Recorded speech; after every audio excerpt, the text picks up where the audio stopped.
Ini kisah aneh yang beredar dari mulut ke mulut di Dusun Sigambal, Desa Pinang Awan, Kecamatan Torgamba, Labuhan Batu Selatan.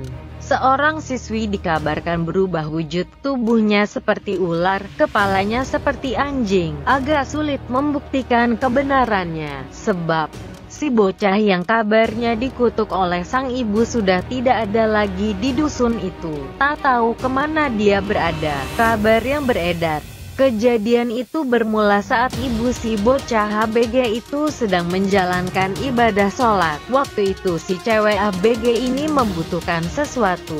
Dia teriak, tapi si ibu tak menjawab.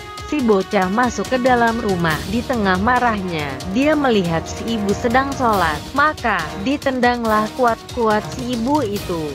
Dan, si ibu terjatuh. Sholatnya batal. Si ibu murka. Maka diteriakilah si bocah itu jadi ular berkepala anjing. Menurut kabar, tidak serta-merta ada perubahan pada diri si bocah. Sampai beberapa hari, si bocah itu seperti orang yang sakit.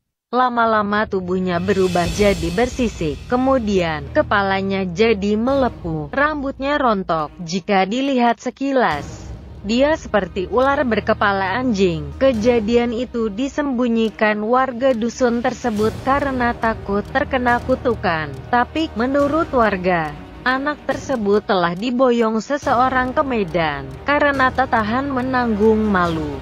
Hampir setiap hari ratusan warga dari berbagai daerah berdatangan ingin melihat kejadian itu. Seorang warga yang minta namanya tak ditulis memberikan bukti cerita itu melalui sebuah rekaman video dari sebuah handphone yang memuat wujud gadis tersebut, yang berhasil direkam pasca kejadian itu. Dalam rekaman video, terlihat kepala seekor anjing berambut panjang berwarna putih dengan badan berupa ular yang melingkar-lingkar.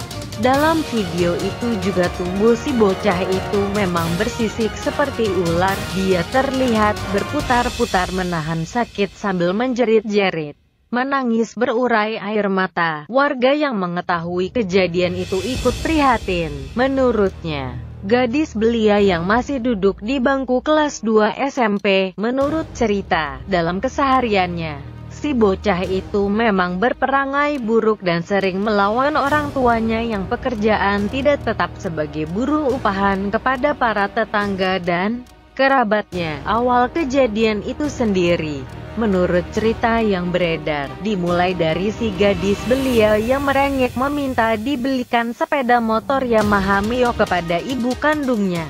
Namun tidak diacuhkan sang ibu. Nah, ketika ibunya sedang melakukan ibadah salat maghrib, tiba-tiba saja ia menendang kepala ibunya yang sedang sujud. Kapolsek Torgamba, AKP Tampu Bolon ketika dikonfirmasi oleh media lokal Metro Asahan awal Desember 2009 ini mengaku tak ada terjadi yang aneh-aneh di wilayah hukumnya.